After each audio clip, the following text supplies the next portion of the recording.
ಮಾಧ್ಯಮದಲ್ಲಿದ್ದವನು 50 ವರ್ಷ ರಾಜಕಾರಣ ಮಾಡಿದ್ದೀನಿ.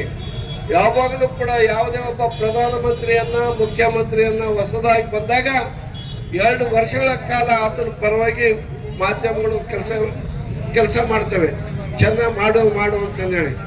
ಆತ ತಪ್ಪು ಹೆಜ್ಜೆ ಇಟ್ಟಾಗ ವಿರೋಧ ಪಕ್ಷಕ್ಕೆ ಶಕ್ತಿ ನೀಡುವಂತ ಕೆಲಸವನ್ನ ಮಾಧ್ಯಮಗಳು ಮಾಡ್ಕೊಂತ ಬಂದಿದ್ದೇವೆ. ಯಾಕಂದ್ರೆ ಪ್ರಜಾಪ್ರಭುತ್ವವನ್ನು ಕಾಯಬೇಕು, ಪ್ರಜಾತಂತ್ರವನ್ನು ಬಲಪಡಿಸಬೇಕು. ಜನ ವಿರೋಧಿ ನೀತಿಯನ್ನು ಅನುಸರಿಸಿದಾಗ ಮಾಧ್ಯಮಗಳು ಧ್ವನಿ ಎತ್ತಬೇಕು, ಜನರ ನಾಡಿ ಮಿಡಿತದಂತೆ ಅವ್ರು ನಡ್ಕೋಬೇಕು. ಆದ್ರೆ ಅದು ಆ ರೀತಿ ಇಂಡಿಯಾ ದೇಶದಲ್ಲಿ ನಡ್ಕೊಳ್ತಾ ಇಲ್ಲ. ಎಲ್ಲ ಮಾಧ್ಯಮದವರು ಕೂಡ ಅಲ್ಲ, ಕೆಲವು ಮಾಧ್ಯಮದವರಂತೂ ಅವರ ಗುಲಾಮರಂತೆ ಆಗಿದ್ದಾರೆ ಅಂತಂದೇಳಿ ನಾನು ಈ ಸಂದರ್ಭದಲ್ಲಿ ಹೇಳಲಿಕ್ಕೆ ಇಚ್ಛಪಡ್ತೇನೆ.